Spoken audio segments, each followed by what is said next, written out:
ফিরআউন একদিন স্বপ্নে দেখে, রাতের বেলা ঘুমিয়েছিল, স্বপ্নের ভিতরে দেখে এক পাশ থেকে একটি আগুনের দলা ফিরআউনের রাজপ্রাসাদের ভিতরে আসলো। ফিরআউনের যে সিংহাসনটা ছিল, সেই সিংহাসনের উপরে সেই আগুনের একটি দলা, আগুনের একটি বল পুড়ে তার সিংহাসনকে জ্বালিয়ে পুড়ে ছারখার করে দিল। এবং ওই আগুনের দলা থেকে ছোট্ট ছোট্ট কিছু আগুনের টুকরা ফিরআউনের বংশধর, ফিরআউনের গোষ্ঠী যারা ছিল, তাদের বাড়ি ঘরের উপরে যে পড়ে তাদের বাড়ি ঘরগুলো পুড়ে ছারখার করে দিল।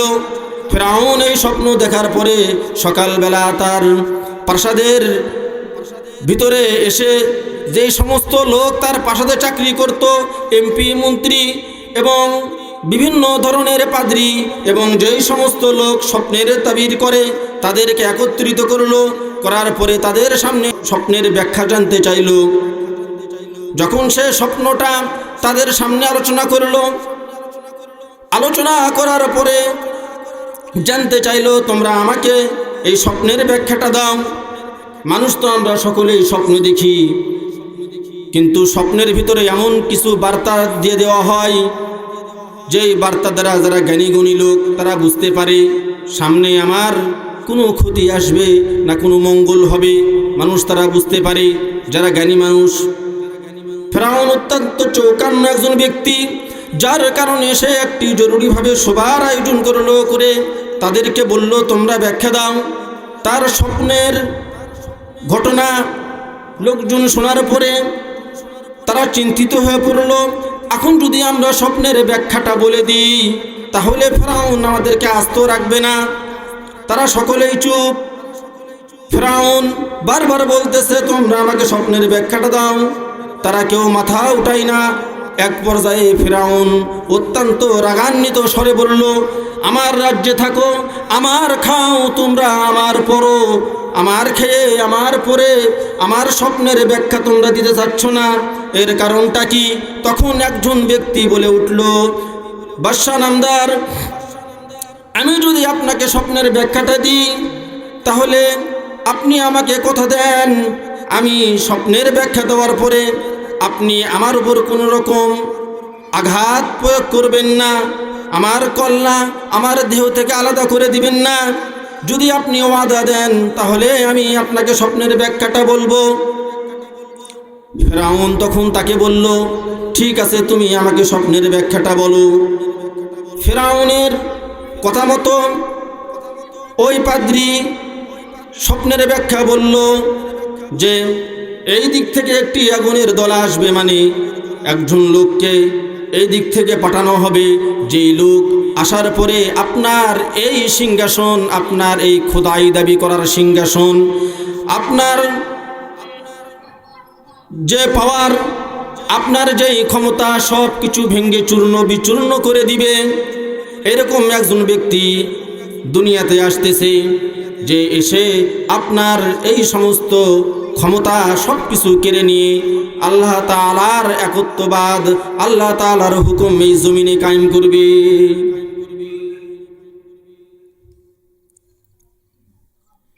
এই কথা শোনা মাত্রই ফিরআউন বলল, কোন দিক থেকে আসবে? হযরত মুসা আলাইহিস সালাতু ওয়াস সালামের সুসংবাদ আসতেছে। ফিরআউনের কথায় ওই পাদ্রী বলল, এই যে দেখা যায় এইদিকে হলো বাইতুল মুকদ্দাস, অর্থাৎ হলো আকসা, বাইতুল আকসা। আমরা যেই মসজিদ আমাদের থেকে ইহুদিরা দখল করে নিয়েছে, যে মসজিদকে কেন্দ্র করে ফিলিস্তিনে মুসলমানদের উপরে জুলুম অত্যাচার করা হচ্ছে, এই মসজিদ হলো বাইতুল মুকদ্দাস। এই মসজিদের এই দিক থেকে একজন ব্যক্তি আসবে, এই দিকে হলো বনে ইসরাইলের গোত্র। ফিরআউন তো চিন্তায় পড়ে গেল, এই মুহূর্তে কি করা যায়? তার পাশে ছিল তার মন্ত্রী হামান। সে বুদ্ধি দিল, এই দিক থেকে যেহেতু আসবে, তাহলে আসার অপেক্ষা না করে এই দিকে যে সমস্ত গোত্র থাকে বনে ইসরাইল, এই বনি ইসরায়েলের গোত্রের ভিতরে এখনই লোক ঢুকিয়ে দেওয়া হোক, মানুষজনকে পাঠিয়ে দেওয়া হোক, কোনো পুরুষ সন্তান যান পৃথিবীতে জন্মগ্রহণ না করে। কোনো পুরুষ শুধু এইরকমই না, এমন হুকুম জারি করা হলো স্বামী স্ত্রী যেন একত্রিত না হতে পারে। কারণ যদি স্বামী স্ত্রী একত্রিত হয় তাহলে তাদের মিলামিশার দ্বারা একজন বাচ্চা দুনিয়াতে আসবে। এরকম একটা 14 ধারা জারি করে দেওয়া হলো। অনুরিদু আন নামুন্না আলাল্লাযীনা ইসতুদঈফু ফিল আরদ। আল্লাহ রাব্বুল আলামিন ইচ্ছা করতেছেন একজনকে পাঠাইবেন, আর ফিরআউন ইচ্ছা করতেছেন কাউকে আসতে দিবে না। আল্লাহ তাআলার ইচ্ছা, আল্লাহ তাআলা যদি ইচ্ছা করে আমি কাউকে দুনিয়াতে পাঠাবো, আপনার আমার কি ক্ষমতা আছে তাকে আটকানোর? অনুরিদু আন নামুন্না আলাল্লাযীনা ইসতুদঈফু। আল্লাহ ইচ্ছা করতেছেন আমি পাঠাইয়া দিব, আর ফিরআউন সে চেষ্টা করতেছে কেউ যেন না আসে। কিতাবের ভিতরে লেখে ওই সময়টা এমন একটা ভয়ঙ্কর সময় ছিল। বনে ইসরায়েলের 40 লক্ষ, কেউ কেউ বলতেছে 40,000 নবজাতক শিশু ছেলে সন্তানকে হত্যা করা হয়েছিল। এরই ভিতরে আল্লাহ রাব্বুল আলামিন মুসা আলাইহিস সালাতু ওয়াস সালামকে তার মায়ের গর্ভে দেন। হযরত মুসা আলাইহিস সালাতু ওয়াস সালাম যখন তার মায়ের গর্ভে আসে, আল্লাহ রাব্বুল আলামিন তার মায়ের পেটকে এমন একটা পরিস্থিতির ভিতরে রেখেছিলেন যে স্বাভাবিকভাবে আমাদের মা বোনেরা যখন গর্ভবতী হয় তখন তাদের চেহারাগুলো শুকিয়ে যায়, তাদের অনেক অসুখ বিসুখ দেখা দেয়, তাদের পেট বড় হয়ে যায়। কিন্তু হযরত মুসা আলাইহিস সালাতু ওয়াস সালামের মা আল্লাহ রাব্বুল আলামিন তাকে এমনভাবে রেখেছিলেন তার পেটটাও বড় হয়নি এবং তার চেহারার ভিতরেও কোনো ক্লান্তির ছাপ নেই, এবং সে মহিলা অসুস্থ হয়নি। আল্লাহ রাব্বুল আলামিন কুদরতিভাবে হযরত মুসা আলাইহিস সালাতু ওয়াস সালামের মাকে সুস্থ রেখেছিলেন। এইভাবে কিছুদিন যাওয়ার পর হযরত মুসা আলাইহিস সালাতু ওয়াস সালাম দুনিয়ার ভিতরে আসলেন। দেখতে দেখতে হযরত মুসা আলাইহিস সালাতু ওয়াস সালামের বয়স হয়ে গেল 3 মাস। কয় মাস বয়স হয়ে গেল? 3 মাস। হযরত মুসা আলাইহিস সালাতু ওয়াস সালাম এই 3 মাসে একবারের জন্য জোরে জোরে কান্না করেনি। সুবহানাল্লাহ বলেন। ফিরআউনের বাহিনী প্রত্যেকটা বাড়ি তালাশ করতেছে। আল্লাহ রাব্বুল আলামিন এইরকম একটা অবস্থার ভিতরেও হযরত মুসা আলাইহিস সালাতু ওয়াস সালামকে সংরক্ষণ করে রেখেছেন তার মায়ের কাছে। কিছুদিন যাওয়ার পর আল্লাহ রাব্বুল আলামিন বলেন, হে মুসার আম্মা, তোমার ভিতরে যদি কোনো ভয় কাজ করে তাহলে তুমি হযরত মুসা আলাইহিস সালাতু ওয়াস সালামের জন্য একটি কাঠের বাক্স তৈরি করো। একটি কাঠের বাক্স তৈরি করে হযরত মুসা আলাইহিস সালাতু ওয়াস সালামকে ওই কাঠের বাক্সের ভিতরে রেখে দাও এবং সেই বাক্সকে তুমি নদীতে ছেড়ে দাও, এবং এই বাক্সর সঙ্গে একটি রশি বেঁধে তোমার ঘরের সাথে সেই রশিটা বেঁধে রাখো। সারাদিন সে নদীর উপর ভাসবে এবং যখন রাত্রিত হবে তখন তুমি দড়ি ওই রশিটা টান দিয়ে সেই বাক্সটি তোমার ঘরে নিয়ে মুসা আলাইহিস সালাতু ওয়াস সালামকে তোমার কাছে রাখবে। যদি তোমার ভয়ের কোনো আশঙ্কা থাকে তাহলে তুমি এই কাজটি করতে পারো। হযরত মুসা আলাইহিস সালাতু ওয়াস সালামের আম্মা একটি কাঠের বাক্স তৈরি করলেন, করে হযরত মুসা আলাইহিস সালাতু ওয়াস সালামকে সেই কাঠের বাক্সের ভিতরে রেখে দিলেন। দিয়ে নীল নদের ভিতরে সেই বাক্সটি ছেড়ে দিলেন এবং সেই বাক্সের সঙ্গে একটি রশি বেঁধে রাখলেন। সেই রশিটা হযরত মুসা আলাইহিস সালাতু ওয়াস সালামের ঘরের চৌকাঠের সঙ্গে বাঁধা থাকত। কিছুদিন যাওয়ার পরে ফিরআউনের বাহিনীরা যখন টের পেল এই এলাকায় 3 মাস আগে একটি নবজাতক শিশু জন্মগ্রহণ করেছেন, সেই সময় তারা হযরত মুসা আলাইহিস সালাতু ওয়াস সালামের বাড়ির দিকে আসতেছেন। হযরত মুসা আলাইহিস সালাতু ওয়াস সালামের মা আস্তে করে দড়িটা কেটে দিলেন রশিটা কেটে দেওয়ার পরে হযরত মুসা আলাইহিস সালাতু ওয়াস সালাম সেই বাক্স করে ভাসতে ভাসতে ফেরাউনের যে ঘাট আছে, নদীর ঘাট, সেই নদীর ঘাটে যে থেমে গেল। কথাই আছে না, যেখানে গেলে বাঘের ভয়, সেখানে গেলে রাত পোহায়। এই একটা পরিস্থিতি।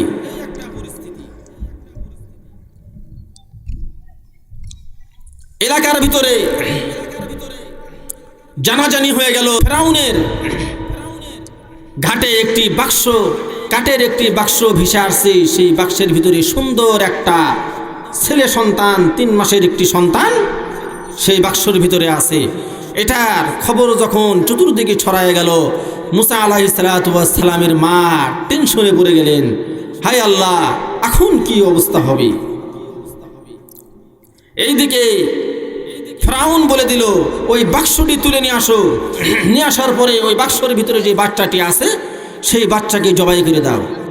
ফেরাউনের বিবি আসিয়া সেই বাচ্চাকে দেখলেন, দেখার পরে বললেন, ফেরাউনকে বললেন যে, হে প্রিয় স্বামী, আমাদের ঘরে তো কোনো সন্তান নেই, আর এই বাচ্চাটা এত সুন্দর, আল্লাহ রাব্বুল আলামিন তার চেহারার ভিতরে এতই সৌন্দর্য দিয়েছিলেন, যেটা দেখে আসিয়া ফেরাউনের বিবি পাগল হয়ে গেলেন এবং সে বললেন তার স্বামীর কাছে, এই বাচ্চাটাকে আমরা পালি, আমরা এই বাচ্চার বাবা মা, যেহেতু আমাদের বহুদিন হয়ে গেল আমরা সংসার করতেছি, আমাদের ঘরে যেহেতু বাচ্চা হইতেছে না, এই বাচ্চাটাকে আমরা প্রতিপালন করি।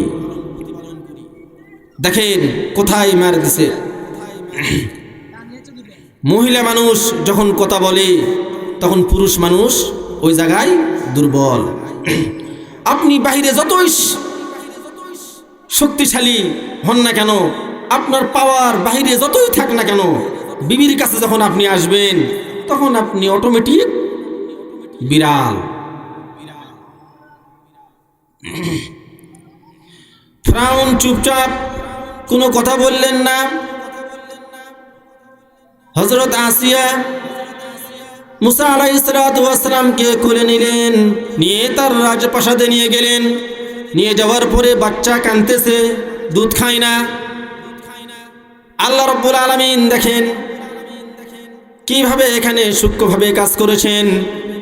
যখন বাচ্চা দুধ খাইতেছে না, এইদিকে হযরত মুসা আলাইহিস সালাতু ওয়াস সালামের মা তার বোনকে পিছে পিছে লাগাইয়া দিছে যে, তুমি দেখো এই বাচ্চাটিকে কে কোথায় নিয়ে যায়, এই বাচ্চাটার কি অবস্থা হয়।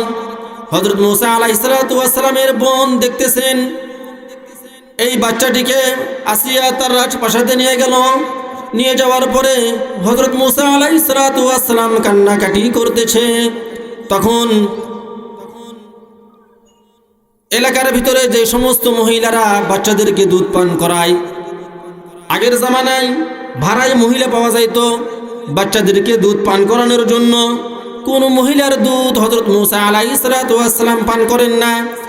এই অবস্থায় হযরত মুসা আলাইহিস সালাতু ওয়াস সালামের বোন আসিয়ার কাছে বললেন, ওই পাশে একজন মহিলা আছে, সেই মহিলার দুধ অবশ্যই অবশ্যই এই শিশু বাচ্চাটি পান করবে। ঠিক আছে, তাকে নিয়ে আসো। মুসা আলাইহিস সালাতু ওয়াস সালামের মাকে নিয়ে আসা হলো। নিয়ে আসার পরে আসিয়া বললেন, এই বাচ্চাকে দুধ পান করাও। হযরত মুসা আলাইহিস সালাতু ওয়াস সালাম তার মায়ের দুধ পান করা শুরু করে দিলেন। আসিয়া বললেন যে, তোমার দুধ যেহেতু পান করতেছে, এই বাচ্চাটাকে তোমার কাছেই রাখো, যতদিন দুধ না ছাড়ে এই বাচ্চাটাকে তোমার কাছে রেখে দাও।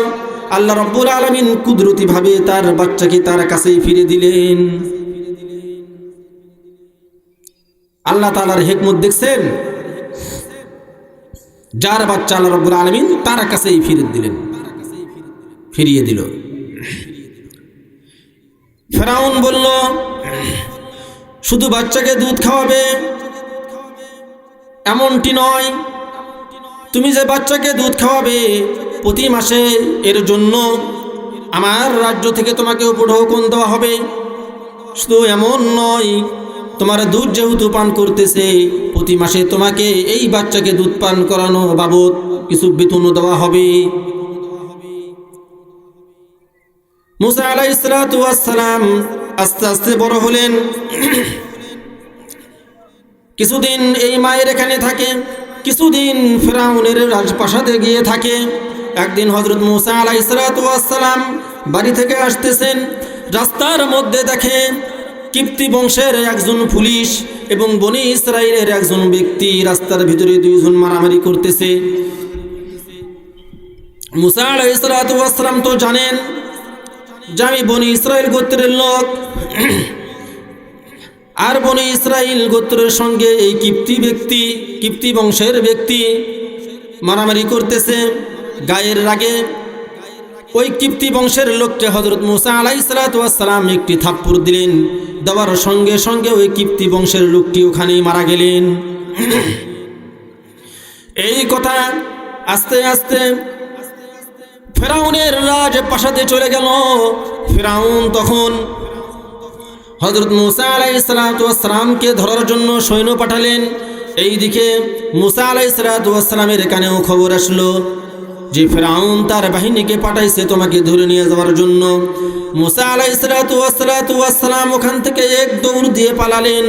দৌড়াতে দৌড়াতে মাদিয়ান নামে একটি এলাকা, সেই এলাকার ভিতরে প্রবেশ করলেন। ওখানে প্রবেশ করার পর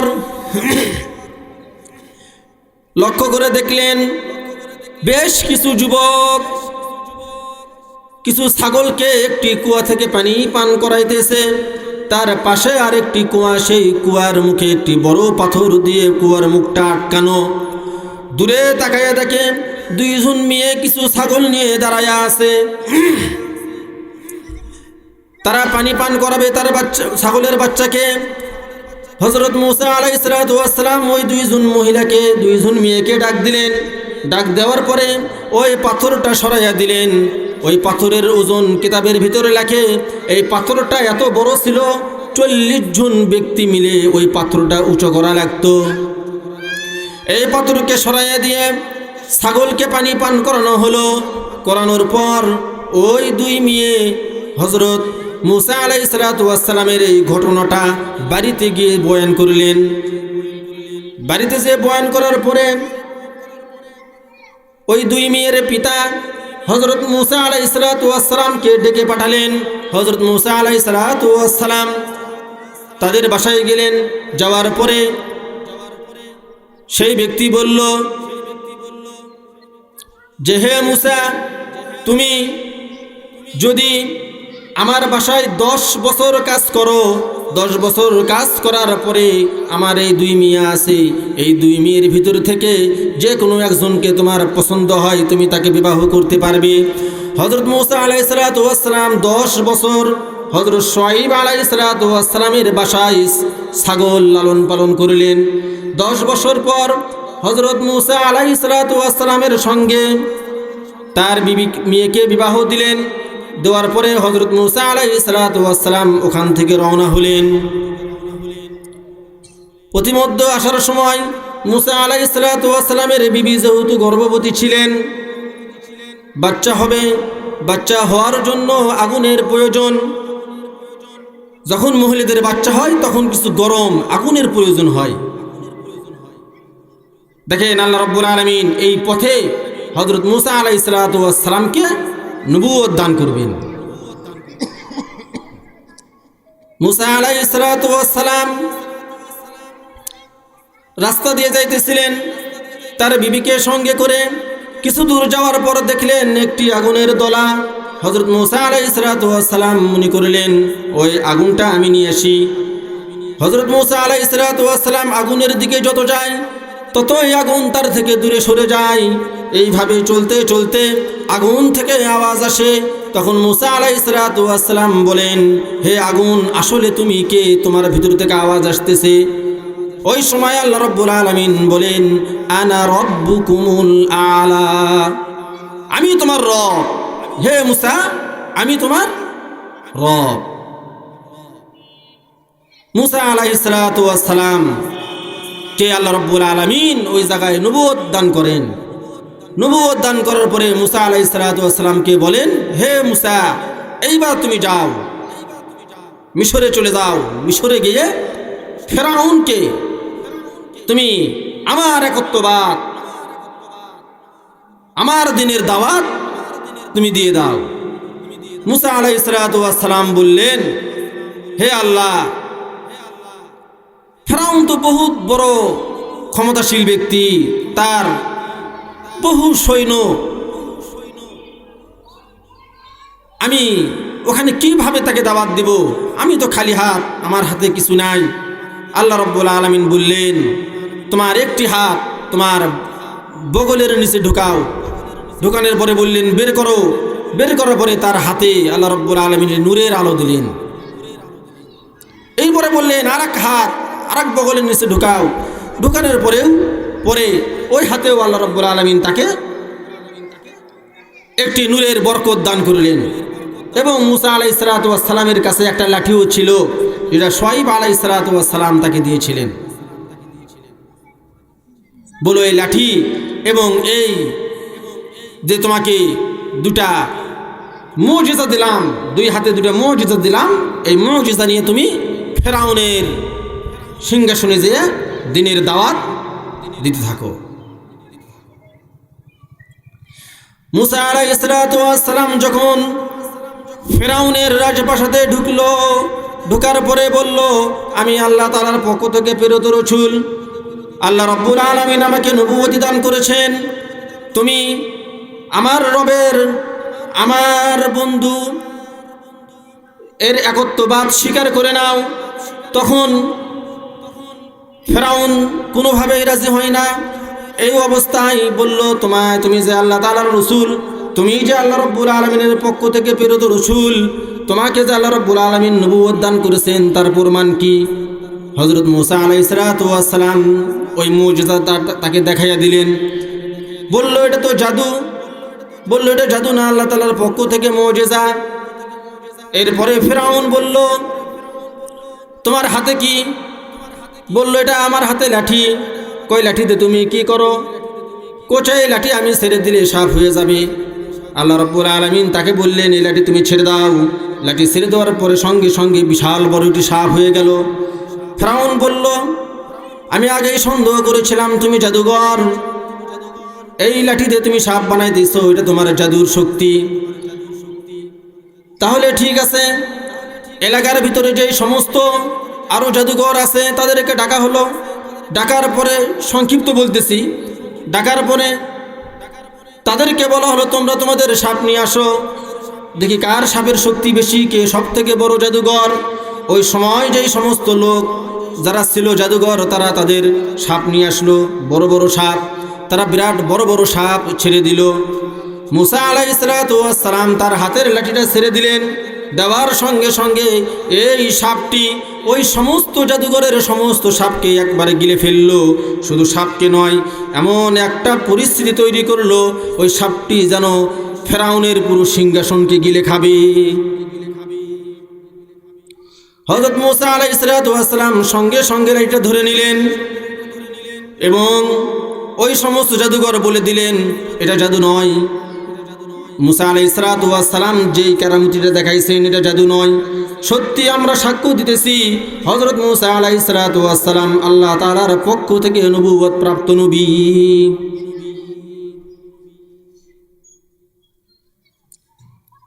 এরপর হযরত মুসা আলাইহিস সালাম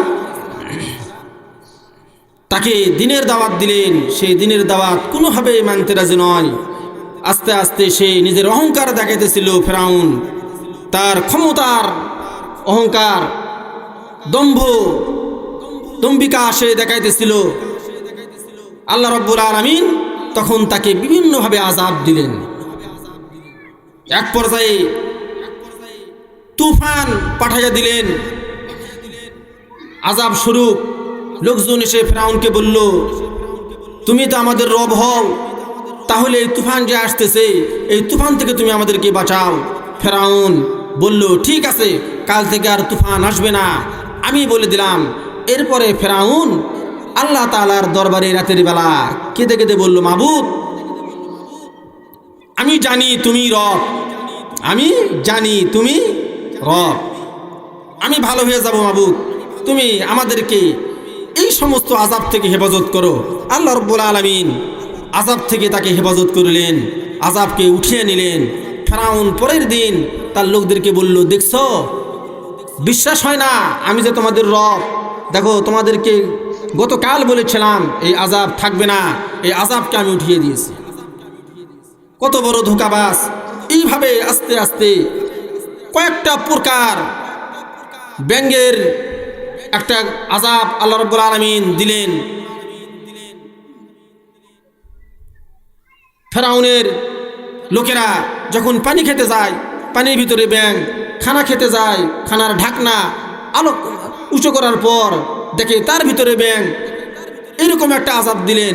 বিস্ফোরা হওয়া, এরকম একটা আযাব দিলেন। অতিবৃষ্টি, এরকম একটা আযাব দিলেন। এইভাবে কয়েক প্রকারের আযাব আল্লাহ রাব্বুল আলামিন দেন। আর ফেরাউন বারবার গিয়ে রাতের বেলা আল্লাহ তাআলার কাছে সারেন্ডার করে এসে বলে যে আমি আমার ক্ষমতা দিয়ে এই আযাবগুলোকে সরাইয়া দিছি।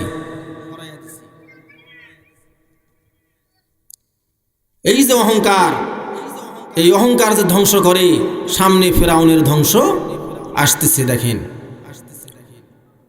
এইবার হামান ফেরাউনকে বলল, এইভাবে আর কতদিন চলবে আযাব? একবারে আসবে আর একবারে যাবে। যতদিন মুসা আলাইহিস সালাতু ওয়াস সালাম আমাদের দেশে থাকবে ততদিন পর্যন্ত এইভাবে আযাব আসবে আর যাবে। তাহলে এখন কি করা যায়? তারা পরামর্শ করলো, হযরত মুসা আলাইহিস সালাতু ওয়াস সালামকে দুনিয়া থেকে সরাইয়া দেওয়া হোক। মুসা আলাইহিস সালাতু ওয়াস সালাম যখন দুনিয়ায় থাকবে না, তখন এইরকম ভাবে আর আযাবও আসবে না। ফেরাউন তার দল বল নিয়ে একটা প্ল্যান করলো, মুসা আলাইহিস সালাতু ওয়াস সালামকে শেষ করে দিবে। মুসা আলাইহিস সালাতু ওয়াস সালামের কানে যখন এই খবর পড়ল, মুসা আলাইহিস সালাতু ওয়াস সালাম তার উম্মত বনি ইসরাইল তাদেরকে সঙ্গে নিয়ে রওনা দিলেন। এখান থেকে পালায়া যাবে। আল্লাহ তাআলার হুকুমে হযরত মুসা আলাইহিস সালাতু ওয়াস সালাম ওখান থেকে পালালো। কিছু দূর যাওয়ার পরে সামনে নীলনদ, পিছনেও যাওয়া যাবে না, সামনেও কোনো নৌকা নাই বা জাহাজ নাই যে নীলনদ পার হবে। মুসা আলাইহিস সালাতু ওয়াস সালাম টেনশনে পড়ে গেলেন। মুসা আলাইহিস সালাতু ওয়াস সালামের উম্মত বলল, হে মুসা, এখন কি হবে আমাদের? ফেরাউনের বাহিনী তো আমাদের পিছনে আসতেছে। এখন আমাদের দুইটা রাস্তা, হয় নীল নদের মধ্যে ঝাঁপ দিয়ে নিজেদের জান নিজেই নষ্ট করে দিতে হবে, নিজেদের জান নিজে শেষ করে দিতে হবে, আর না হয় ফেরাউনের লস্কর, ফেরাউনের বাহিনীর হাতে আমাদেরকে শহীদ হতে হবে। আল্লাহ রাব্বুল আলামিন মুসা আলাইহিস সালাতু ওয়াস সালামকে বললেন, হে মুসা, তোমার হাতে কি?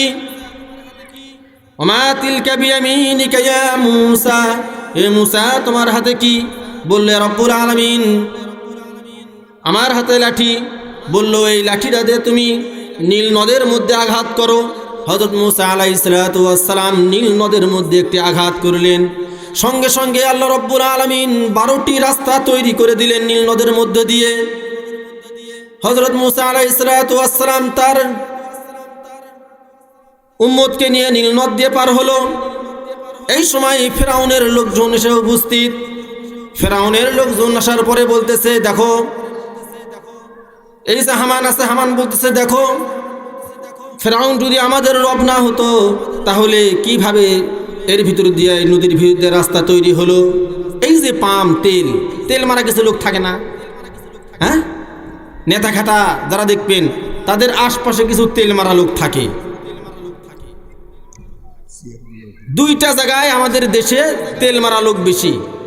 একটা হলো এই যে নেতা খেতা আছে, এই নেতা যারা আছে, যারা নেতা হয় দেখবেন তাদের পাশে কিছু লোক থাকে শুধু তেল মারে। আর একটা হলো পীর, আমাদের দেশের পীর।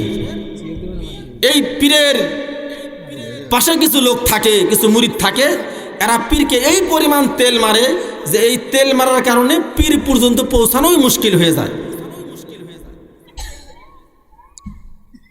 এই যে তেল মেরতেছে হামান, যে দেখেন মুসা, ফেরাউন যদি আমাদের রব না হতো তাহলে এই রাস্তাটা কে তৈরি করলো? ফেরাউন আসবে, নীল নদ পার হবে, যার কারণে আগে ভাগেই এর বিরুদ্ধে রাস্তা তৈরি হয়ে গেছে। ফেরাউন তার দলবল নিয়ে যখন সাগরের মধ্যে যে রাস্তাগুলো হয়েছে 12টি রাস্তা, এই রাস্তা দিয়ে যখন যাওয়া শুরু করলো, যখন মাঝখান বরাবর গেল, তখন আল্লাহ রাব্বুল আলামিন কোন ফায়াকুন পানিকে বলল, পানি তোমরা যেরকম ছিলে সেরকম হয়ে যাও, যেরকম ভাবে তোমরা সমান ছিলে সেরকম সমান হয়ে যাও। এইভাবে সমান হয়ে গেল। ফেরাউন তার দল বল সকলে ওই নদীর ভিতরে, নীল নদের ভিতরে ডুবে তাদের জান আল্লাহ রাব্বুল আলামিন নিয়ে নিলেন।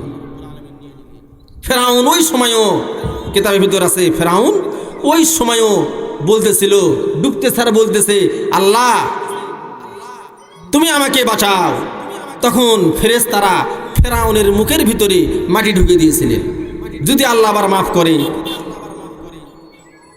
আমার মালিক এত দয়ালু, ফেরাউন যেভাবে ডাক দিছে, যদি আল্লাহ রহম করে তাকে মাফ করে দেয় তাহলে তো সমস্যা। এই জন্য ফেরেশতারা তার মুখের ভিতর মাটি দিয়ে দিছে, দিয়ে নীল নদের মধ্যে থেকে চুবিয়ে মারছে। এই অহংকার যার ভিতর থাকবে, আল্লাহ রাব্বুল আলামিনের সেই ব্যক্তি কখনো প্রিয় ব্যক্তি হতে পারবে না। আমার দোস্ত বুজুর্গ, আল্লাহ রাব্বুল আলামিন আমাদেরকে সম্মান দিছেন, আল্লাহ রাব্বুল আলামিন আমাদেরকে অর্থ সম্পদ দিছেন, আমরা এগুলো নিয়ে কখনোই অহংকার করব না। ওয়াইবাদুর রহমান আল্লাযীনা ইয়ামশুনা আলাল আরদি হাওনা, আল্লাহ রাব্বুল আলামিন বলেন, যারা আমার প্রিয় ব্যক্তি তারা কখনোই সম্পদ নিয়ে অহংকার করে না, তারা জমিনের উপরে চলাফেরা করে অত্যন্ত বিনয়ী এবং নম্রতার সঙ্গে। না পারবো তো ইনশাআল্লাহ? কথা বলেন না কেন? পারবো তো ইনশাআল্লাহ? নম্র এবং বিনয়ী চলতে পারবো তো ইনশাআল্লাহ?